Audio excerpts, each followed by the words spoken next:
I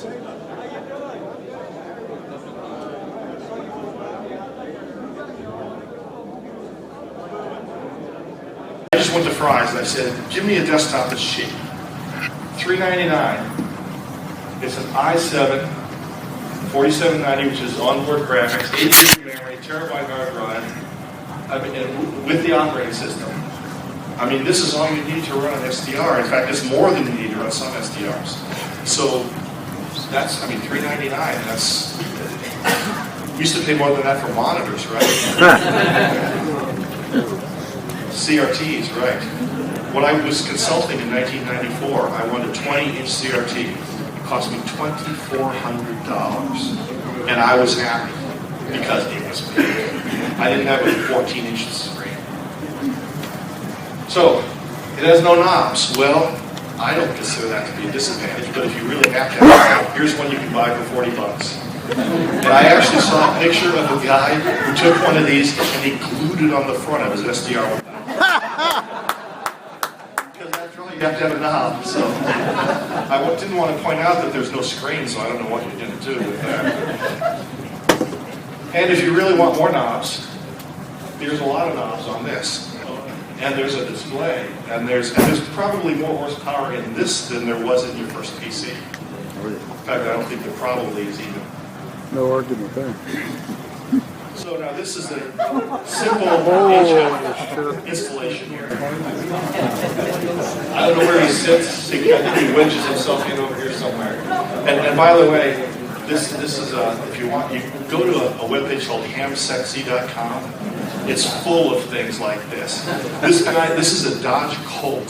$500 car, 15 grand worth of radios. And I don't know what kind of alternator he has, but I bet it isn't big enough. Okay, so now an SDR setup. Like I said, this is a little tongue-in-cheek, okay, but this is a photo I got off the internet. It's a Flex 5000 setup, and this is the area I wanted to focus in. If you go here, that's a zoom in of it. Notice that all the cables coming off of here, all of these cables are factory-built cables. It's a coax jumper. It's a USB cable. It's a 8-inch audio cable. So you don't have to make anything. In the old days when I got my rig, it was 2 days worth of soldering coax connectors on and building putting mic connectors on, and you had to do a lot of soldering and everything just to make your store-bought factory rig get on the air. Now, these probably even come in the box. So, and if not, you can go down to Fry's or what used to be, you could go to Radio Shack. So that's kind of not a valid reason, I don't think. And actually, Steve showed me this photo here, and I didn't get this on the slide. Here's a picture of, Gerald showed me this, K9CT's SO2R Shack. Maybe I'll pass this around. You can go to the Flex booth and get one of these. Just tons of wires and everything. Then you look over here, this is his SO2R setup with an SDR. So if you want RIT, if you want noise reduction, if you want, the filtering is a little different, but most of it is just the same. So if you know how to operate your old radio, you're going to know how to do this. So if you zoom in on these, you can see that the filtering down here, I mean, to me, this is much more intuitive than a knob that says PBT. Because I can see what's happening here. And you want things like delay and carrier insertion, you want different modes. I mean, they're just buttons that you click. So it seems to me that too complicated to operate is not really a valid reason either. And again, if you want to get complicated, you can get complicated with this one too. So, okay, so it doesn't perform as well as analog radios. Well, Thunderbird, our amateur radio club, would argue with you because they're in Arizona, where I'm from, and they do field day. Yeah, and you're the president, right? He knows. He's got a Flex shirt on, so he knows. They use all Flex radios. They can operate CW, data, and phone in the same band at the same time. Now, my field day group beat them by, 13 points last year?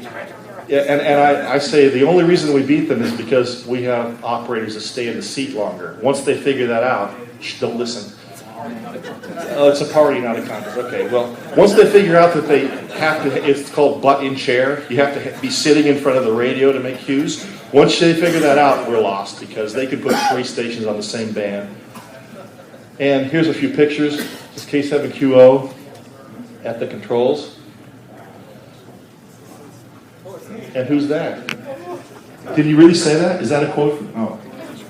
If I had a bigger monitor, I know I could make more QSLs. Do they make a bigger one? Yes, I got a 55. And get this now, this is $10,000 worth of equipment, right? And you bring it out for field day. This is dedication, right? Or something else, which I won't tell you about. Okay, so now we've been kind of refuted, I hope anyway, all the reasons why you shouldn't buy one. So why should you buy one? So what I want is I want it to do more than what my old rig could do. So we're going to cover virtual receivers, remote operation. You've probably heard of most of these things. And because it has no knobs, not in spite of it, a lot of the software is open source. The visual dimension, once you start using an SDR with the pan adapter and the waterfall, and you start using them, you feel blind and deaf when you use a regular radio. You feel like something's missing. I can't operate this. And easy integration of digital modes is already on the computer, so now I can run digital mode software on the computer. And performance, you get thousands of filter widths, and the skirts are very steep, and they don't ring like crystal filters. So virtual receivers, what you can do. How much time do I have here? Okay. So how about virtual receivers? Everybody knows what they are, right? A virtual receiver is a more than one receiver to the user, but not an extra piece of hardware. So I want one piece of hardware and I want to put multiple receivers on it, and I want them independent, so I can have one guy on 40 and one guy on 80 at the same time, but using the same receiver. So this is an example of the IQ2 front end we have out at the Tapper booth. And this is not quite here yet because we have a new protocol we're working on. Well, it's actually done. I'm working on the open source code for this that will do this. But you'll be able to plug in Raspberry Pi based receivers, multiple ones, into the switch. And all of these use this receiver here because this is a direct sampling receiver, just like the high-end FlexRadios. They take the whole band at once. So all this guy does is he slices out a different piece for each one of these guys, and the only limitation is what's the bandwidth on this wire here. And since it's gigabit Ethernet, it's pretty big bandwidth. So the limitation is, well, how many of these can I put in and how wide are they? Because wider here takes up more bandwidth here, which takes up more bandwidth here, because this is just an aggregate of what all these bandwidths are together. So it's kind of hard to do that with your R390. You have to have 4 R390s. And how about remote operation? Anybody operate remote radio? Well, you might think, well, it's remote ham radio and I got to pay $500 and then $1 a minute. Well, that's not true. There's lots of places you can listen for free. And this is a screenshot of a remote SDR client. This is actually an RF space. This is connected to an RF space SDR IQ. But you can connect to receivers all around the world. You can even connect to some transmitters. And so you can so if it's during the day and you want to get on 80 and you listen, obviously you're not going to hear much, so let's connect to a station in Italy. And then I can hear lots of stations. So when I'm playing around during the day with this stuff, I want to listen to a band that has stations on it. So I go to Europe where it's nighttime and I can listen to 40 or 80 and I can get lots of signals to play with. Okay, this is a TS990S. I hope no one's here from Kenwood because I won't make it out of the room alive probably. I counted this up. There are 28 knobs. There are 108 buttons. Now that's physical buttons. Each one has at least 2 functions. The manual is 290 pages long, like War and Peace. Mostly war. I mean, talk about too complicated to operate. How are you going to figure out how to use those in the heat of battle when you're trying to work a pile-up or run stations in a contest? And it's $7,400. I don't know whether there's filters or such with this. But then you go down here, 0 knobs, 6 buttons, and by the way, it's really only one little jog dial here and a power button. That's the 6 buttons. 181 pages of software and 48 pages of hardware, and my guess is that this will probably be read once or sections of it when you set the radio up, and then you won't even refer to it again. The software manual maybe because it's smart SDR is what you're looking at, you're trying to learn how to use. And it's cheaper, roughly the same, okay, same price class. So if you go by But you have to add in the price of the computer or the Maestro to go with it. you may have to add, the Maestro is optional, of course, but the computer isn't. But the thing about this is you don't need to have like you can use a $399 computer. So yes, you have to add that in, but even so, that's really maybe 10% of the cost of the radio. So it does raise it a little bit. But, you know, so let me ask you this. How many people have an SDR in their shack?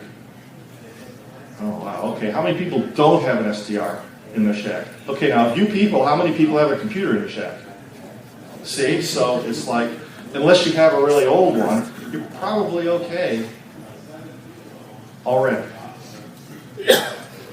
So another thing that you can do is, like on the IQ2, if we have open source firmware, this is just a snippet of code, you can get to play with the code if that's your bent. So if you're a technical type and you want to look at what's inside your radio, there you go. You can write your own code, you can modify it, you can just look at what's there. And this is really the most important one to me, is once you get used to this, everybody knows what a pan adapter is, right? Yeah. Basically a spectrum analyzer, and a spectrum analyzer that looks back in time. That's what these two are. And I won't get into a lot of the details, but you know, Flex has done a great job in adding a lot of features to simple pan adapters. And this is HDSDR, this program here. This is a free app that runs most Ethernet-based SDRs that I deal with. Pretty simple, easy-to-use program. An easy integration of digital modes. This is the JT65 program. You run it on the same computer as your radio, you're on the air. And you have to mess around with like, oh, I got to hook the sound card up to my radio, and then the level's right, and the impedance is right. Is that cable shielded, or did I get the tip in the ring reversed? It's all internal. And as far as performance goes, again, you have almost an unlimited amount of filters. It's really limited by the usefulness of having a 98 hertz filter and a 100 hertz filter. Like, do you really need to have one filter that's 2 hertz narrower than the next? But what you might want to do is you might want to have a filter that's asymmetrical. So say you have QRM on the downward side, drag the downward skirt up and cut out that QRM. And it's kind of like, I think Kenwood had this. They had dual PBT. Does anyone remember that? And you could change the upper skirt and the lower skirt independently instead of just moving it. Very useful. In fact, I have a radio station I like to listen to in Los Angeles on 1070. And I live in Phoenix, and we have a 1060 station in town. Well, that's pretty rough because they're big power and they're right next door. So if I tune the SDR to 1070 and take the bottom skirt and just slide it up, they go away. And then I can copy the DX station. Big DX 400 miles away. Okay? That's what I have. I'll be at the Tapper booth, 451 to 454 if you want to chat me up. And as well as, where did Steve go? Oh. Do you want me to just turn it over to Jared? Yeah, absolutely.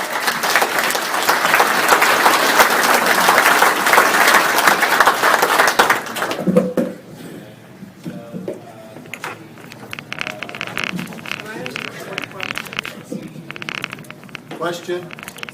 Sure. Oh, Does the software... we want to hold them till the end. Can we do that? Oh, to the end? Yes.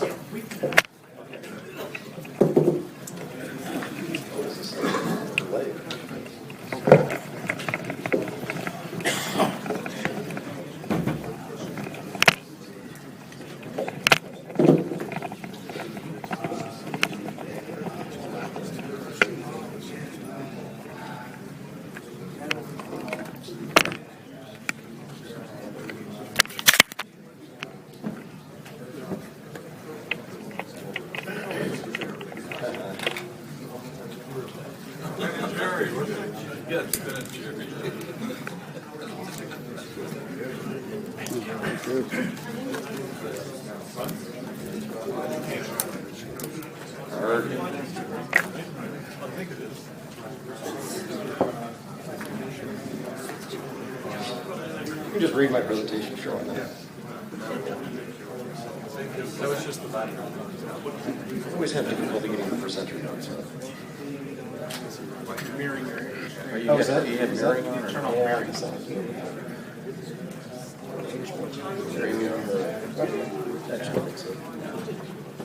And it's reversed.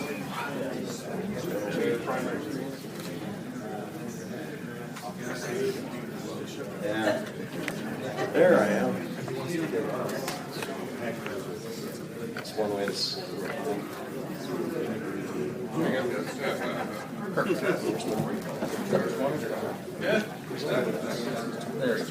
Make sure I'm not too far off track. Okay. Hi, folks. My name is Jared Boone. I have a small company called ShareBrained Technology. In fact, it's just me. I've been obsessed with software-defined radio for about 15 years now. Turn your mic toward you. Oh, sure. I know better than this. I used to do audio engineering, public speaking, you know. So I started out doing SDR, not even really realizing it. I got an ICOM PCR 1000 computer-controlled radio back maybe 2000, 2001, and started decoding aviation VOR navigation aids and trying to figure out what was my angle from the VOR, just like an instrument in an aircraft would. So I started my business to sell some open source analog clock kits that would teach people to solder. Had the fortune of meeting Mike Osman and Dominic Spill at the very first tour camp, which, for lack of a better term, is a hacker camp that took place at a missile silo, Titan II missile silo in Batham, Washington. It was a great time, and we bonded over software-defined radio, and it was a good thing. So recently, I helped Mike Osman in the development of the HackRF. I wrote a bunch of the firmware for it, and decided at one point I wanted to build something that was portable. I didn't want to be tethered to my PC all the time. If you're walking around and you see an interesting signal, you want to be able to pull out a device, record it, or demodulate it, whatever. Especially if you're involved in computer and wireless security research like me and Mike and Dominic are. So, first of all, how many of you are familiar with the HackRF? All right, that's a decent number. There we go.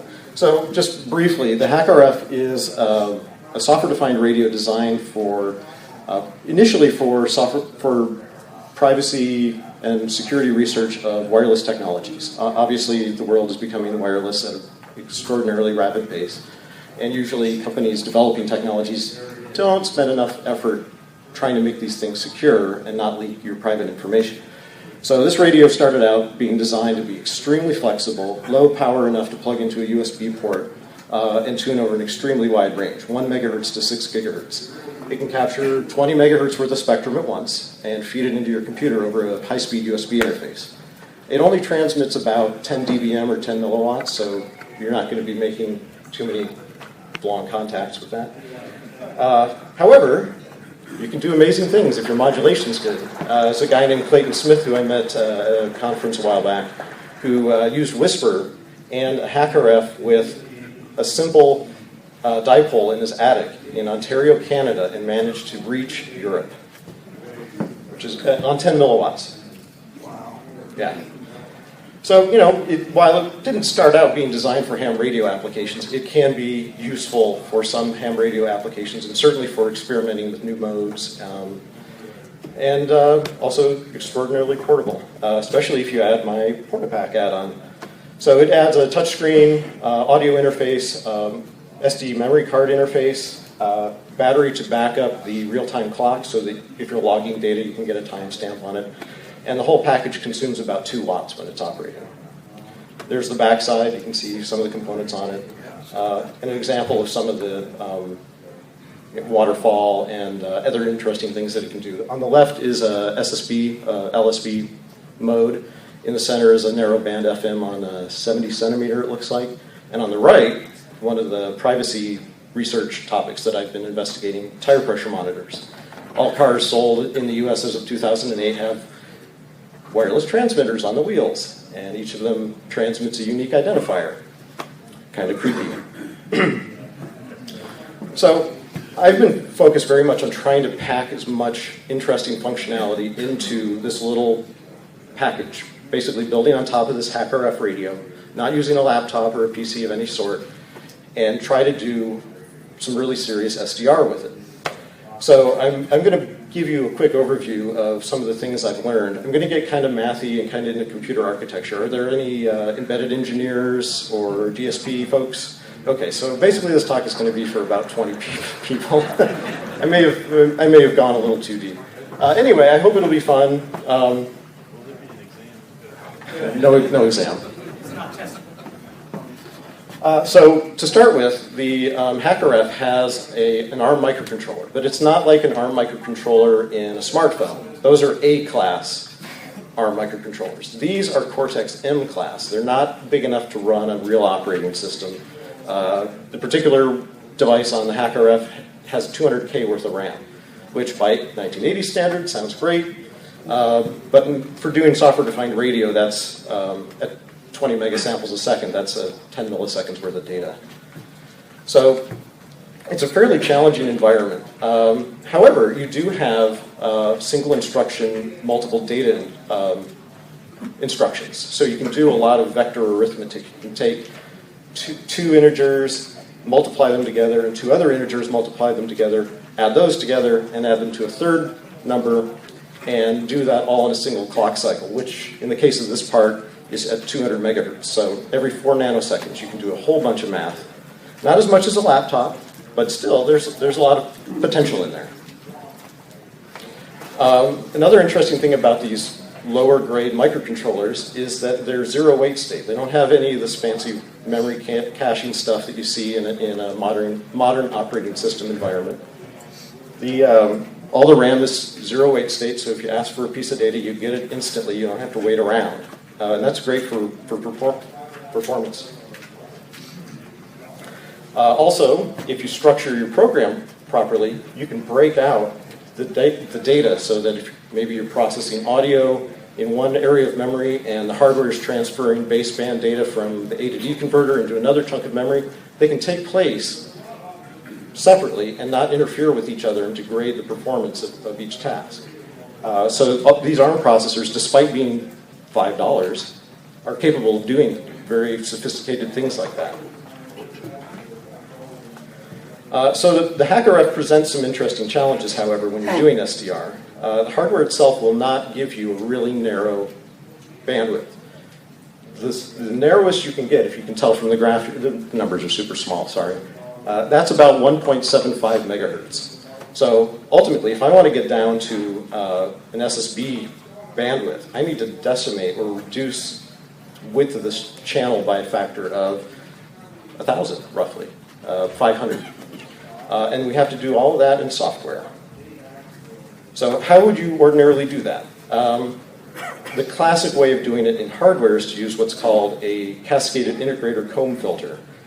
And it doesn't require any hardware to do multiplication. All you need to do is add things together or add numbers together and store them. Well, it turns out the microcontroller that I'm using has a perfectly good multiplier. I initially, because I thought I was going to optimize things really well and be clever, I went with this design. And it turns out that was a wrong decision. It's always good to measure before you go and start optimizing things.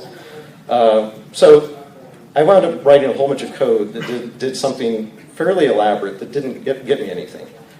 So I went back to doing the standard thing, which is to implement filters using cascaded FIR filters. And FIR filters are basically just taking your sample data and delaying it and multiplying it by some coefficients that determine the characteristic of the filter that you want.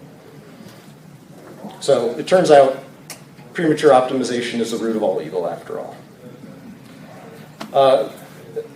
I don't know if how many of you have SDRs that use zero frequency IF, where they shift your spectrum of interest down to around 0 hertz. But it's a common feature in radios that are designed like that, including the HackRF, that you wind up with a DC or local oscillator leakage spike in the middle. And that really tends to injure your sensitivity quite a bit. So the way to deal with that is to in the digital domain, mix, just like you would in the analog domain, you mix with a sinusoid and you can shift the spectrum down and move that spike out of the frequency range of interest. But of course, to do that, you need to generate algorithmically a sine wave that you're going to mix with your sample data. And doing that, if you've ever written trigonometric, I forgot to just bring some water.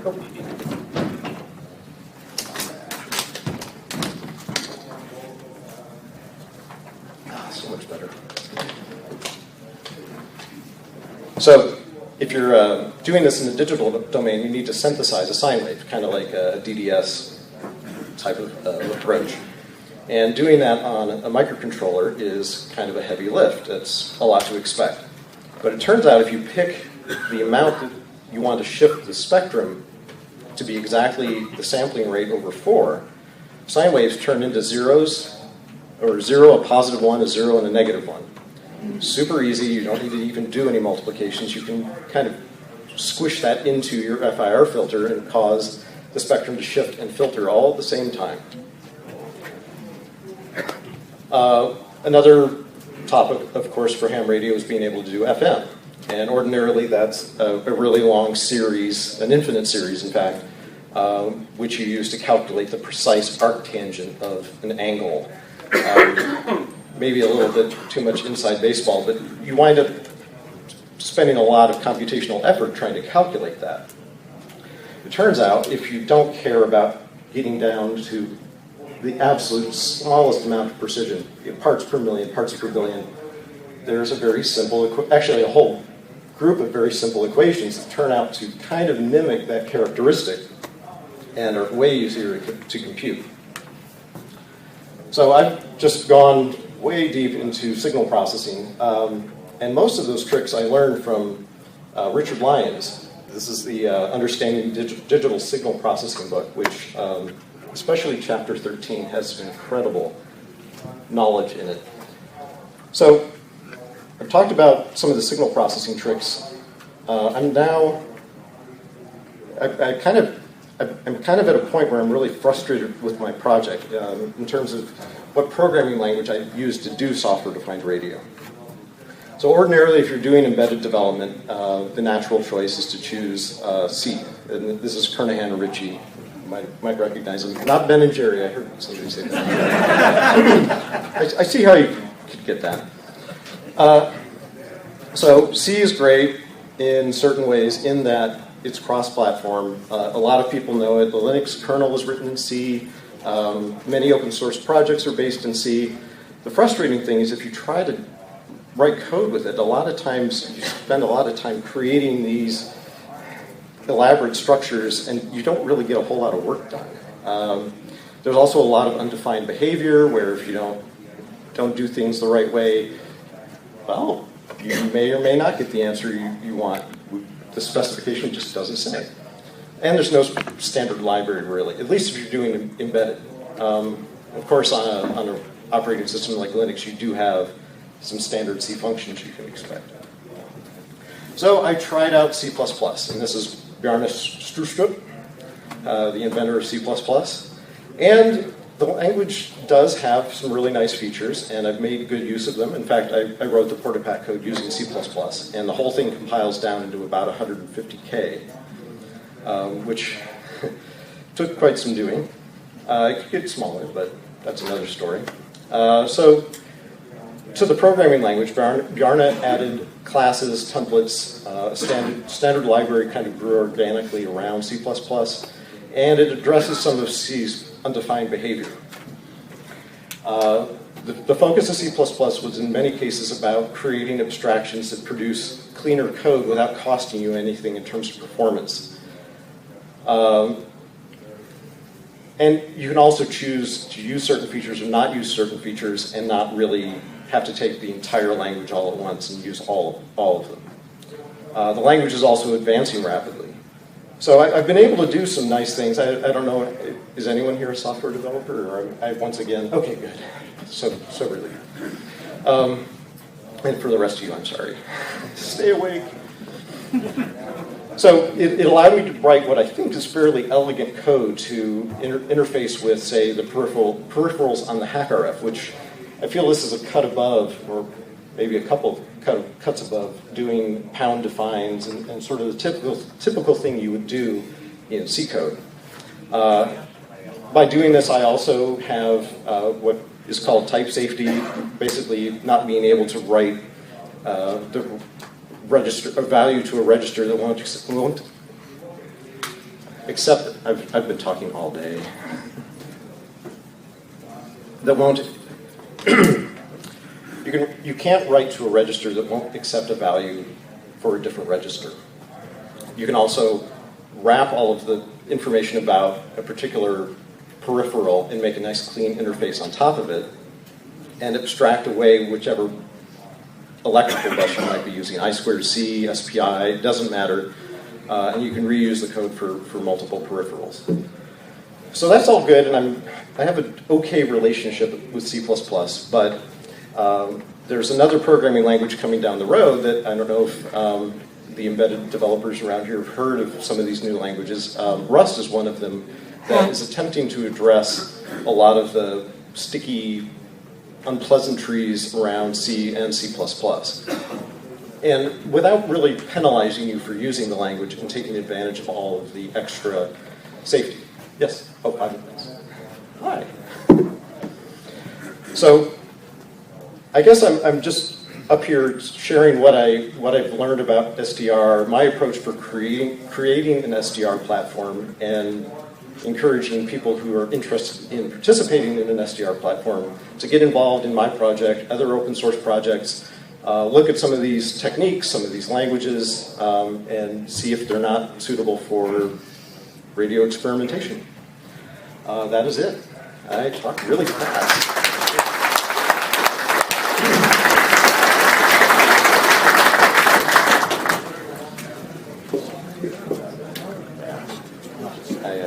Definitely a nervous speaker.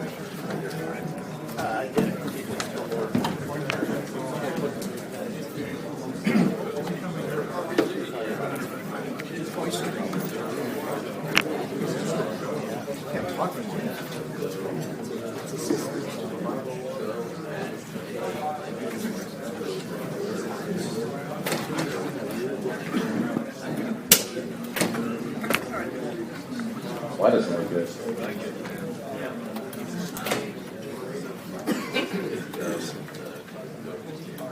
May have to drop your resolution down if you can.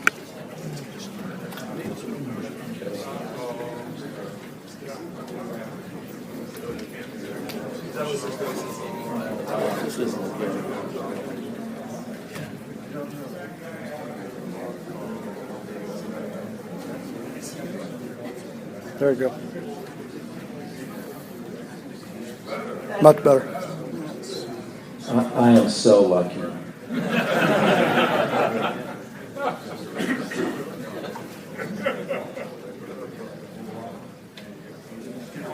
I'll bet I can do better than that.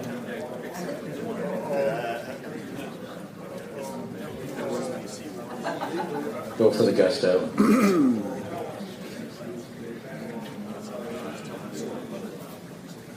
It's going to be the last one I choose. All right. Sorry about that.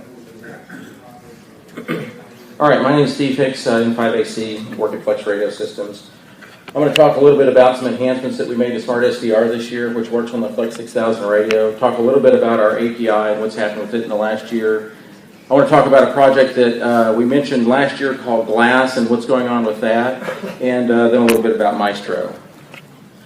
All right, so in Smart SDR 1.5, we released a wideband noise blanker. So as far as I know, this is the first in ham radio. The noise blanker works at 24 megahertz, and it works across all of the slice receivers or receivers in a given PAN adapter, as well as on the PAN adapter itself. And this, as most noise blankers do, it works on impulse type noise. So spark gap transmitters, your car, or power line noise, or anything like that. The real neat benefit of operating at 24 megahertz, a much higher frequency than you would operating in a single receiver, is that you can look for rapid changes in the signal and alter just a small number of samples in order to get rid of that noise. And it gives you a chance to get more accurate detection also, because you can look for really steep rises at 24 megahertz that you simply can't see in a narrower filter. And when this is working right, it really looks like magic. And I have a demo here to show you. This is one of our customers that did this. And I'm going to plug this in, and we'll see if it actually works. This is one of our customers that has, that's the power cord, that has a lot of line noise. And let's start this and see if it, I'm not sure if it'll play in the deal or not, but we'll try. Oops. This is with it off. So we're getting into the fall weather, and some places in Vermont hit the mid-40s last night, and we warm up during the day. But the fall is on its way, and some of the leaves are beginning to show a little bit of color. It takes a second to train, and that's with it on. So the noise floor drops like 20 dB, all the noise goes away. He's going to turn it off again. Watch all the fall leaves here in Vermont, so we'll see how that goes. So you can still hear that station because he sticks out of the noise, but there's a lot of other stations you can't hear at all. And there it is on again. So it's really amazing. You can also see in the waterfall there where it was all green, where the noise was, and then that green goes away. So pretty neat technology. We're really proud of that. We invested quite a bit of time in that. We also added the D-Star mode to the radio. As far as I know, we're the first non-ICOM implementation in a major manufacturer's radio of D-Star. And the implementation is completely open sourced. It requires using one of these dongles from Northwest Digital Radio, which actually has the D-Star codec on it. And it's all open source. You can download it if you want to put another mode in the radio, P25, whatever else you want. You can use that as a basis for doing it. We also added full duplex to the HF radio, which is really neat. It gives you a lot of capability. You can transmit and listen at the same time. This also helps you if you're doing SO2R in a single radio, which as far as I know, nobody's ever done an HF radio before. So you'd be transmitting on one band, listening on another, and then alternating back and forth. We also did a complete rewrite of our CAT application. Of course, there's no cables involved. This all flows over internet, but we added a few new things. We did a bunch of work for contesting. We added the Open2 radio switching protocol. How many people know what that is? Very few. This is used for SO2R. So if you have, what you used to do is you used to have two radios, you had a box in the middle, and your computer would talk to that box, your logger would talk to that box and tell it, now I'm on radio 1 or now I'm on radio 2, and allows you to operate two bands at the same time. For the contester, this lets you work two bands as a single operator, which there's not really any other good ways to do. So this got integrated into our CAT, and it makes one 6700 look like two radios. So you can use one radio to operate SO2R, and it cuts the cost of that in half. We also added the capability of looking at all of the slice receivers in a given radio in CAT. So if you have a 65 or 6700, you can see 4 or 8 radios in CAT. And we also added hardware COM port access, which we hadn't had in the past. As I mentioned, we did SO2R in a single radio. As far as I know, this is the first that anybody's done this. We also laid all the groundwork to do it in our two other radios, the 63 and 6500, which will require an external switch box, which we have a prototype of, and we hope to deliver later this year. Scotty showed a picture of this earlier, but this is on the top is what it looked like doing SO2R in the conventional way with two radios. You can see two radios there. There's a switch box above. There's two pan adapters on the side, and there's a rat's nest of cables. So this is the station before. Down on the bottom is the station after the change. And so I don't have the pictures of the front, but you get an idea of what this looks like. We also did a bunch of upgrades to DAX, which is our cableless digital audio mode. And as far as I know, also this is a first of anybody. But we have a single transmit channel and the ability to do automatic transmit switching. So this lets you run, let's say you want to run Whisper on 4 or 5 different bands at the same time. You could launch all those applications. You give each one of them a separate transmit port and CAT for each slice. And then whichever one says it wants to transmit, it causes the radio to actually go over to that band and transmit. So it allows you to have a completely autonomous station running Whisper or CAT or something, or Whisper or WSJT, all those at the same time on multiple bands. We also added a live mic stream, which if you use N1MM for contesting, gives you the capability of doing on-the-fly audio record. All right, I want to talk about the API and applications update. The API work that we did has continued to bring on a lot more application. I'm going to show you some of these. K6TU, which built a control remote for our radio in the past, now has built a full remote that does audio and transmit, receive, and all that sort of stuff. So it looks like a typical SDR, pan adapter, and waterfall. Most of the controls are hidden. They're only there for when you need to go use them, but this runs on an iPad, so you can carry this around and operate your station remotely. IW7DMH in Italy also produced an Arduino-based controller. This looks a lot like our Maestro. I just showed you the screen here, but it's got knobs and stuff like that on it. And this uses a set of Arduino libraries, which he posted. So this allows you, if you want to build an application that uses a Flex 6000 to transmit or receive or do something, you can do all that on an Arduino.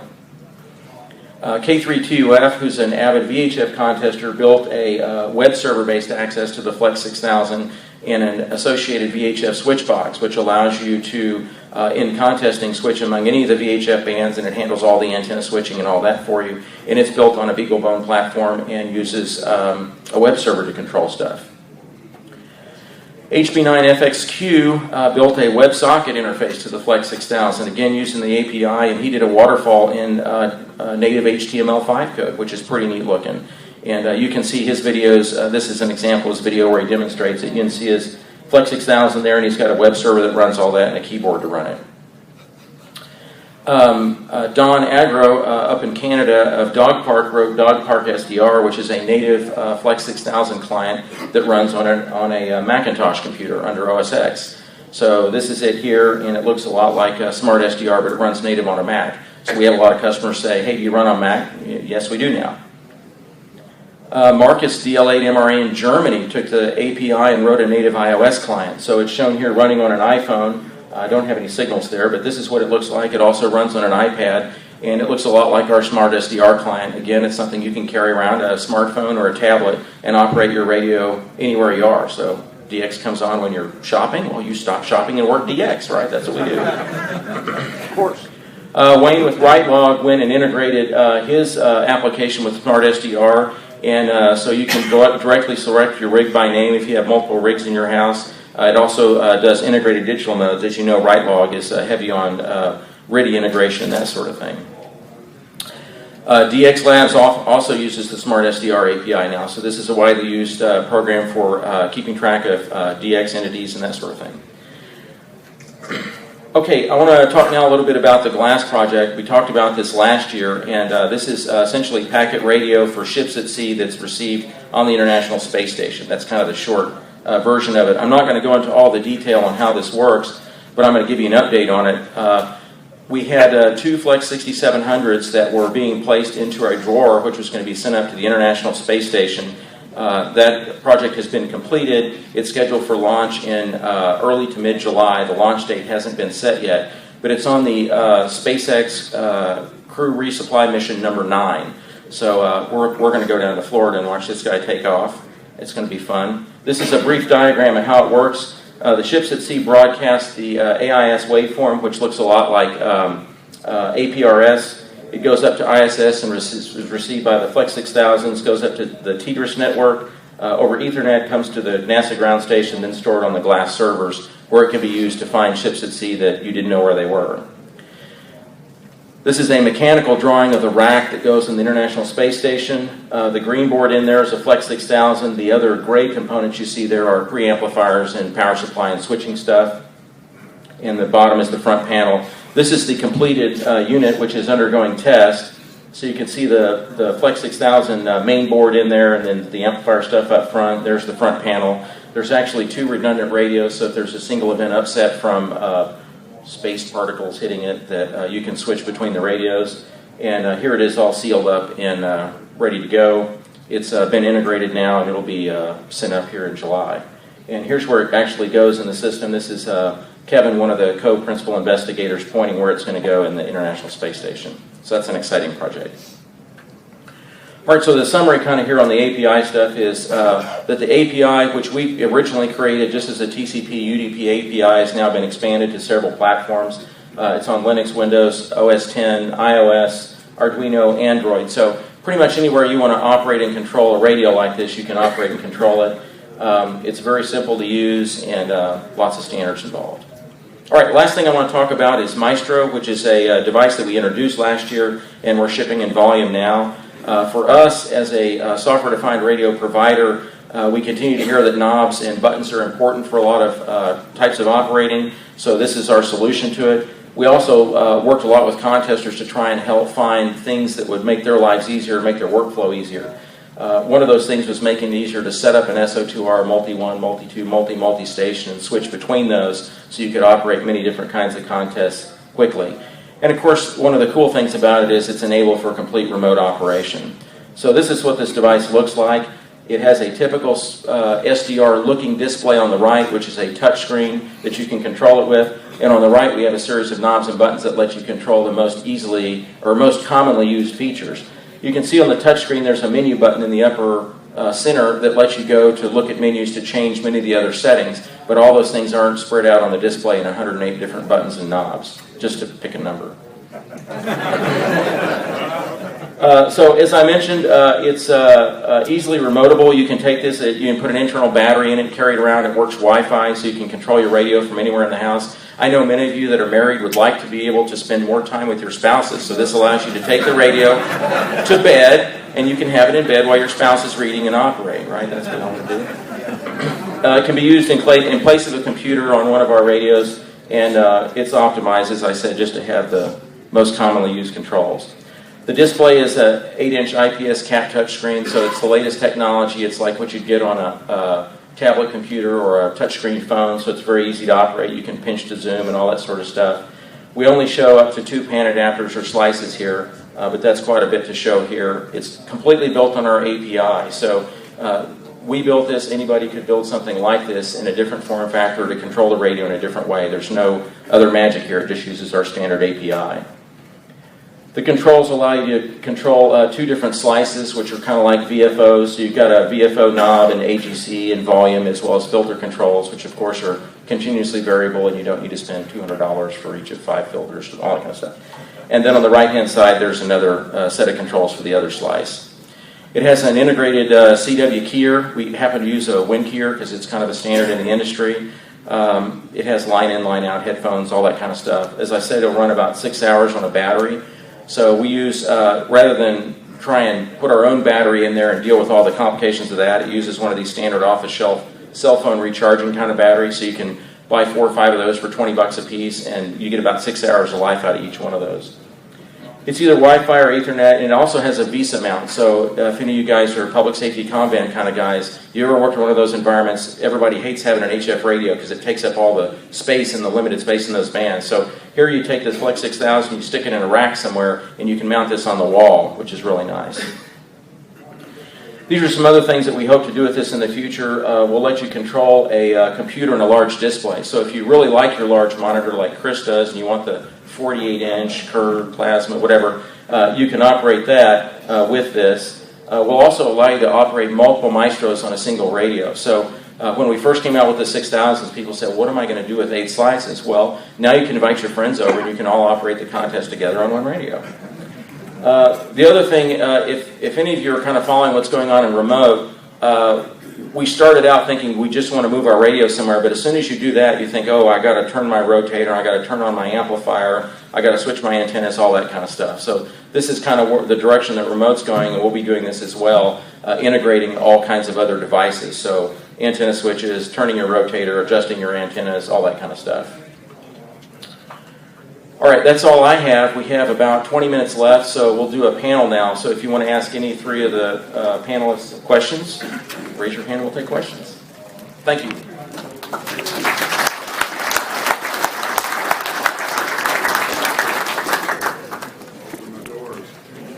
Yes. I'm operating remote in a limited bandwidth situation. I think I need skinnier bandwidth than what you're now providing.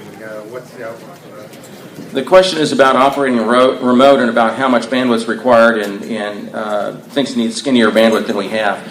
So in our Maestro, in our Smart SDR remote applications, we run about 70 kilobits for audio, 70 kilobits a second. There's another 50, 60 kilobits for metering, and that's the only data that you have to have. Then the pan adapter and the waterfall are continuously variable. So the typical operation, people run those at 25, 30 frames a second.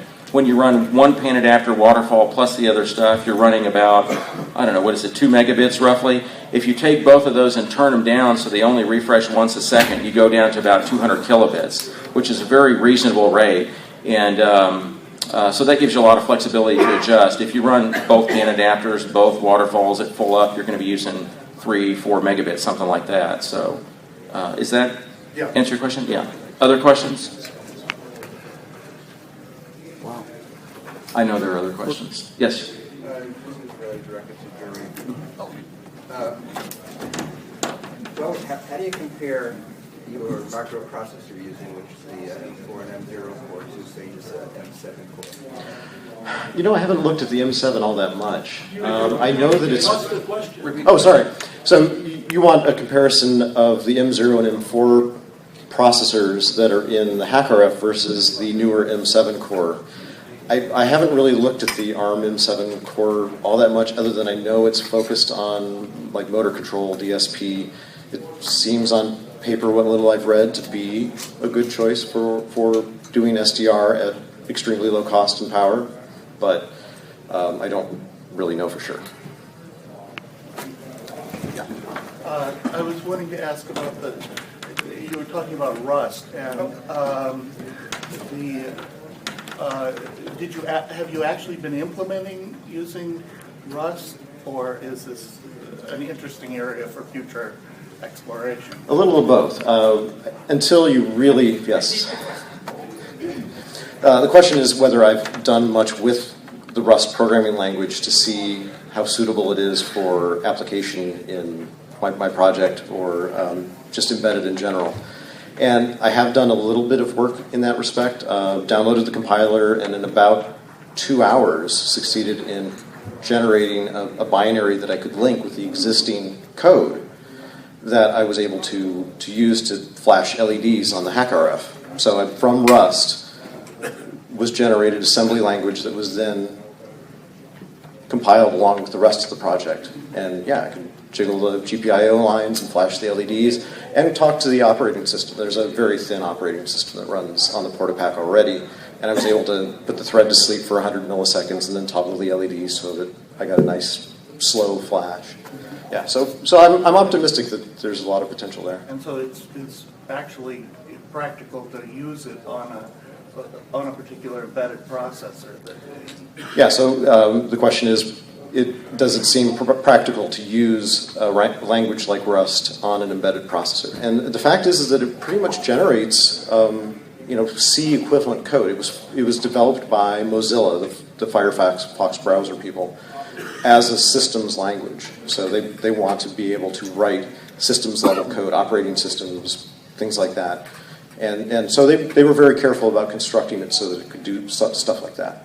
So yeah, there's some interesting paradigm shifts around how you pass around data and manage that, but it's all in service of making the language easier on the whole to deal with. Yeah, Steve, I thought I saw maybe confirmed that we'll be able to have Maestro and Smart SDR running simultaneously and interacting together. Yeah, the question is, can we run Maestro and Smart SDR continuous or together and have them interact? So there's two basic modes from our perspective on doing what we call multi-client. There's the mirrored mode, where you run two clients and they show the same thing. So this would be a deal where maybe your buddy calls up and says, I can't find what you're talking about on the air. You connect to him and you're both looking at the same thing, and he spins the knob and your VFO moves, all that kind of stuff. Then there's the other where each person has an independent thing. So this is more like what you do in contesting. So if you wanted to have one guy doing a run station and three guys doing mult stations searching for stuff, each one kind of wants their own virtual radio that they have control of. So the latter is the one that we're more likely to implement first. I mean, it's almost certain that's the one we're going to do first. And we don't have any of that yet. We actually wrote the code initially to support multi-clients, but as we started working through stuff, it became complicated. We're going to strip that out for now and deal with it later. So we'll be doing that later in the year. But yes, you'll be able to run any of our clients at the same time. And I don't know how many you're going to be able to run at the same time. It may be the number of receivers you have. It may be less than that. We'll just have to try it. So, yeah. Other questions? Wave or waveforms, free DV now. What others do you anticipate? The question is about waveforms. We have FreeDV and DStar now. What others do we anticipate? So this is the open source mechanism to do other modulation schemes. we had a few college students working on System Fusion, and so I kind of set them on the path, and they worked on doing there's several things involved in that. You have to do the bit packing, then you have to do the modem piece of it. As I got to looking at that, I realized that System Fusion's modem takes about twice what everybody else's does, so it's expecting to run in a narrowband FM channel and take up more space. So it's really only something that's useful on VHF, UHF, and above, as opposed to HF. We're primarily HF, although we have VHF, so they didn't complete the project, and I'm not sure at this point System Fusion is something I really want to go do. I don't have any other plans today to go build another waveform. We've talked to people about doing P25 and some stuff like that. I was really hoping that by doing the first couple of them open source and throwing it out there, other people would get excited about it and start doing some. Haven't seen that yet, but the same thing happened on the API. We created the API, and it took almost a year for people to start doing stuff with it, and now everybody's doing stuff with it. So that's kind of where we are. Other questions?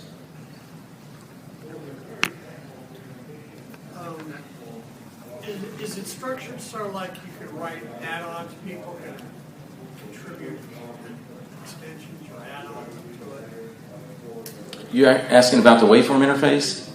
Not specifically that, but I'm at the software that you're using. I hear open source in that, but I'm saying if I have a radio, can I download, maybe somebody has different skins for it, different... You're talking about our radio and specific, the Flex 6000? Yeah. Yes, and then what the other gentleman was talking about. Okay, so I'll talk for our radio, and then I'll let the other guys talk. For our radio, the software is not open source. We have an open API. So the API lets you do a lot of control functions, get the information out of the radio. You could write your own client. The data is, you don't have to do any digital signal processing in the client. All that's done in the radio. So you ask it for an FFT that's this wide and this tall, and it sends you the data, and then you draw it however you want. So there's a lot of things like that you could do with it, but it's not open source. We do publish the source code for our libraries that translate from the TCP UDP API into a Windows-based event-driven format. So there's some source code that's published to let you do things. All the waveform stuff's published. So it's a lot to do, build your own stuff and control things, but not to go design your own radio. It's kind of the way it's designed. Y'all want to answer for other stuff? Yeah, the architecture that we use is a little bit different than what Flex uses because we send basically IP data, so IQ data. So all the demodulation is done in the radio, and the format that we use, the protocol we call it, that's published. So if you wanted to write your own interpreter, or if you wanted to build your own, so the Maestro that we have is not really like that. The Raspberry Pi unit that I'm showing in the Tapper booth isn't just a front panel that takes already decoded data and displays it and does fancy things with it. It is actually the radio. The demodulation occurs inside it. So basically, John Melton, who wrote the code, looked at the spec that we had for the Ethernet, the UDP packets, and he decoded them and he built his own interface to that. And that spec is open for us. So. You want to talk about your? The HackRF is fundamentally different in that Great Scott Gadgets doesn't really publish a client for it. There's a lot of command line tools that come with the software that you can download that's open source.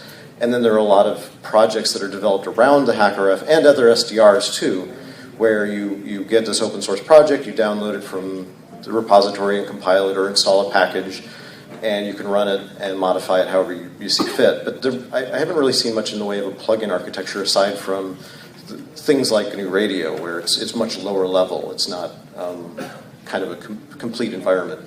That said, I'm not really familiar with SDR Sharp and HP SDR and a few others, so there may be different in that realm. I mostly use really low-level stuff, GNU Radio. For the PortaPack, the firmware is all in a single repository. There are people who have forked it and added their own stuff. There's actually a gentleman in France who has done some pretty crazy stuff. But again, there's no real plug-in architecture specifically yet. I am trying, however, to knit together the software in such a way that it's more composable and you can build things out of the code that I've written so far. And not have to be quite so deep in the guts of what I've done. That's the SDR Sharp. He mentioned SDR Sharp and HDSDR is similar. They use a DLL as an interface, between the software, between one protocol and the other, and that the protocol that it converts to is documented.